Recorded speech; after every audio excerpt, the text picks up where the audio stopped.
All right, so here we are on page 3 of our volume and surface area packet, and we're looking at problem number 10. Problem number 10 says to find the surface area of each of the cylinders below. So I need to find the surface area of this cylinder. So remember, cylinders have circles as their bases, and they're parallel to each other and congruent. And then the side is really a rectangle that's been wrapped all the way around. So in order to find the surface area of the cylinder, I need to find the area of both of the circles, and then I need to find the area of this big long rectangle if it were unwrapped.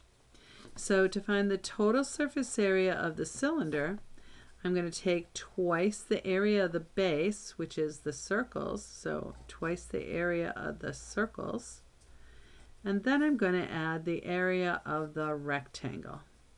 I'm just going to draw that like it was a big long rectangle.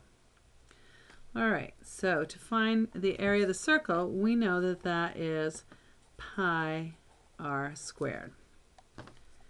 And for the area of a rectangle, we're going to need the width of the rectangle, which I can see is 9 meters. So we could call that the height. And the length of the rectangle, the length times the width of the rectangle. So we're going to talk about that in a second. All right, so I know that this is going to be 2 pi r squared again, and let's go back over here because we know that this width is 9, but then I need the length of that, and I have to think about, well, that's got to go all the way around the circle. That's the circumference of the circle. And circumference of a circle is 2 pi times the radius is the circumference.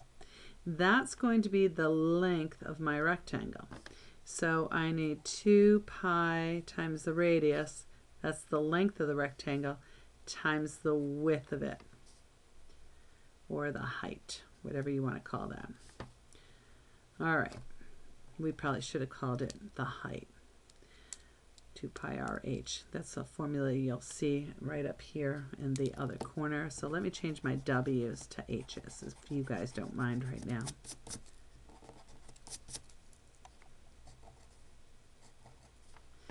All right, now it looks like we have the same formula, 2 pi r squared and 2 pi r h. Oh, that's where it all comes from. Oh, that's pretty sensible. All right, so let's put in our 2 pi, and the radius of this circle, well, its diameter is 15, and a radius just goes from the center to the edge of the circle, and the diameter just goes from one side to the other through the center.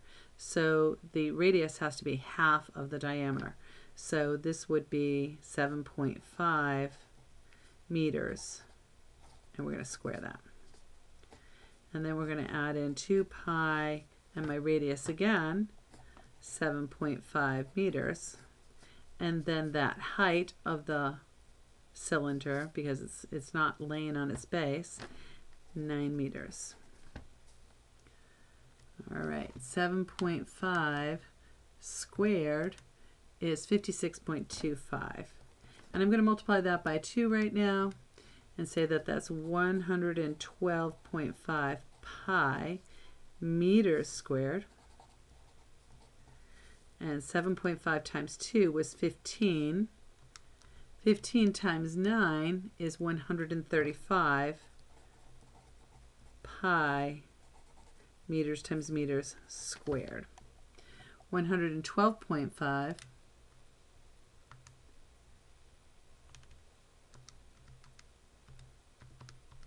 plus 135 is 247.5 pi square meters. This would be the exact total surface area, and if I want to round that to the nearest tenth, I could punch that into my calculator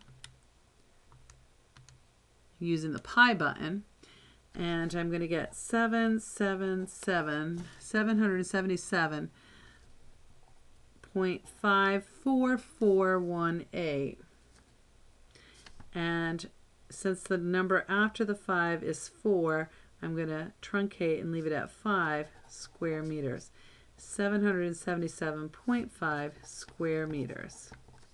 Either one of these answers would be acceptable since the directions on the top of the page did not say to what accuracy you had to express your answer.